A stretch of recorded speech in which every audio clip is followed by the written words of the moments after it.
This is the American dream, an automotive age, traveling on time-saving superhighways.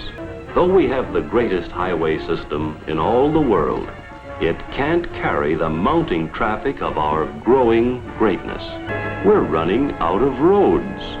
We didn't dream big enough. The population's grown. The traffic has grown along with it. These roadways see a lot of traffic. For the 5th year in a row, New Mexico's #1 in pedestrian fatalities per capita. It's where 12-year-old Eliza Albuquerque was hit and killed by a driver while crossing the street. Killing the young boy in a crosswalk as the family of 7-year-old Pranay Bhattacharya feels the loss of their little boy. A driver speeding into a car wash parking lot on Central. Late this evening shows a car barreling into the entrance. We had our office destroyed one year. Because these 2 lanes, that's why they race. That's a really nice long stretch for them. It's a white car ramming the bus.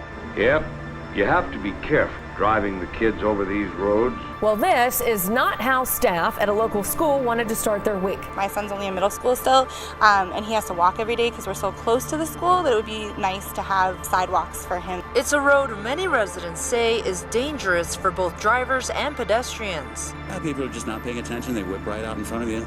Or you're in the you're crossing in the crosswalk, and they'll just keep going anyways. A driver hit and killed a man. That's after a deadly street racing crash tonight.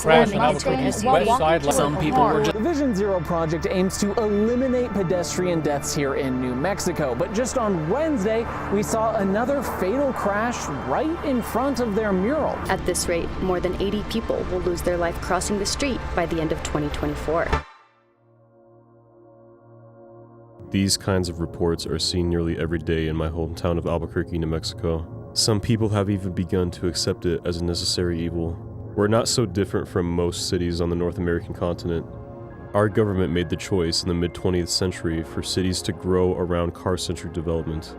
The built-up environment we've made has left an impact on our culture, our way of life, our economy, our natural environment, and our communities.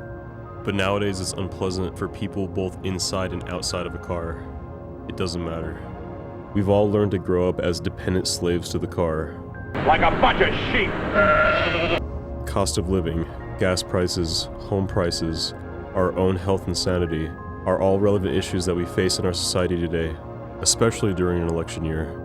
Growing up here, I always felt like we were like fish stuck in a fishbowl, blissfully ignorant of any other way.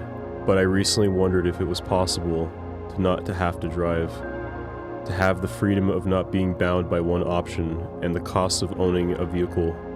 Was it even possible to live life enjoyably without the negative consequences of it? Lots of New Mexicans are at or below the federal poverty level and can't even access or afford the opportunity of transportation, or even electric vehicles, which the government is subsidizing for billions of dollars. Not to mention children, the disabled, and the elderly that have almost no independence. We are also losing the ability to pay for the cost of infrastructure. Borrowing money to finance expansion is traditional with Americans. If you wait to pay as you go, you may not go at all. This is your revenue, that's your liability. So what ends up happening is you cut a police officer, you don't pay for an art program, you don't have that money for that greenway anymore. You're broke. You're essentially operantly defaulting on what your promise is to your city on your quality of life. Are there even solutions to this? Some people think it's a hopeless situation.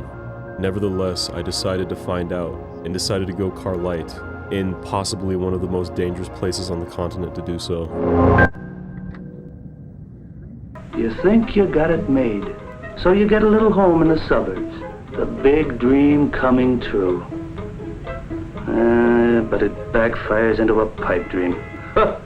Exhaust pipe dream. Every night it takes longer to get home, wasting more time and gasoline.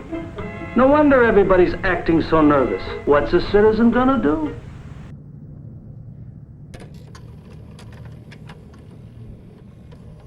Albuquerque is just, ugh.